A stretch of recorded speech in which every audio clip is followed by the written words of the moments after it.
Hey, what's up, lightboltjoe here. Today we're going to discuss the 1989 sequel film, Halloween 5, The Revenge of Michael Myers. This is hour and a half, I think. It is so slow and it's so boring and it's so unfortunate because it starts out where the last film ends. And I was like, oh, this is going to be just like Halloween 2, where there's the overlap. And I was so excited. The beginning of this was great. And then it just went downhill from there. So, Halloween 1988, 8-year-old, I thought she was 7 in the last film, Jamie Lloyd. 8-year-old Jamie Lloyd. They have the cops and the citizens have the shootout with Michael Myers, and he falls down that hole or shaft or something like that. And then we see him then, what happens? So he falls down the shaft, he crawls his way out, makes his way to the river, flows down the river, gets picked up by a hermit and his parrot, and is like nursed to health for that following year. In a coma, another coma for that following year. So then we pick back up on October 30th, 1989, a year later. Jamie has like selective mutism, which then eventually she breaks out of towards the end of the film, which I don't understand, but whatever. And so it's presumed that she stabs to death her foster mom in the bathtub, and Loomis is screaming, no, no, and you just look at that chill, and you're like, oh my god, she's taken after her uncle. Like, what happened right at the end of the fourth film?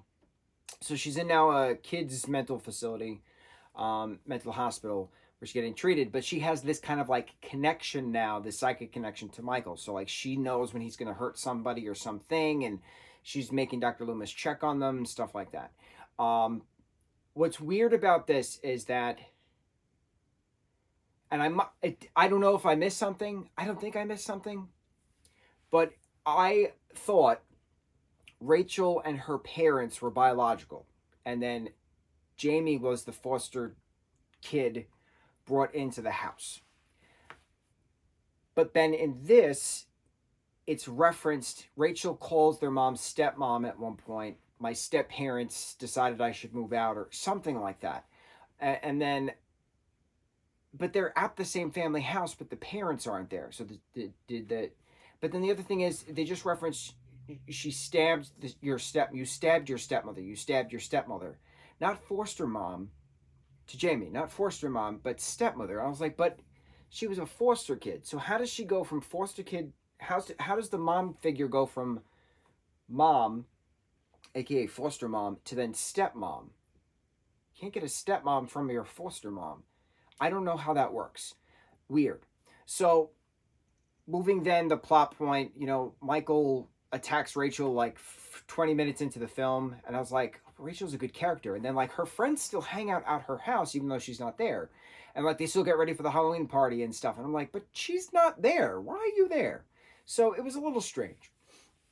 Continuing on, you have this random man in a pea coat with a briefcase and a giant black hat and these steel-tipped, pointy-tipped black boots, randomly walking throughout Haddonfield, Illinois, throughout the film.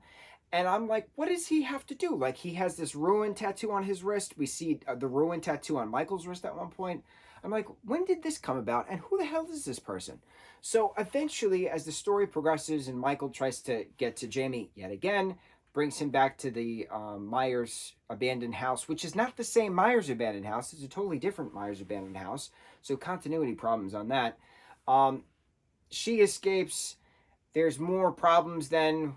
And then Loomis traps him at the Myers house, which is the new Myers house, if you will. And then he's eventually, Michael Myers is still alive, handcuffed somehow, brought to jail, stays there for a bit, and then the random man in the black peacoat and the pointy shoes explodes the police station to get Michael out, and Jamie's freaking out because now he's gone yet again. Who is this man? Where did the ruin tattoos come into play? The pointy triangle thing with the line through it. I don't know ruins. Like the Norse ruins. I'm assuming more Nordic stuff is going to come to this, but I don't know what those symbols, like what alphabet symbol is what kind of a thing. No idea.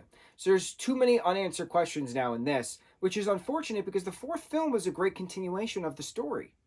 And then the beginning of this film was a great continuation. That overlap, last 3 minutes was the first 3 minutes kind of a thing. And then what happened? You had a 5 minute scene about teenagers playing with kittens in a barn. What in the hell does that have to do with this? Absolutely nothing. It was strange, it was weird. I don't understand why it was made, why this story was presented to itself. I don't know why the mom, foster mom, stepmom thing changed. I don't get it. Things just didn't make sense. I'm skeptical for the sixth film, but let's see. On to the next review. Which mahalo.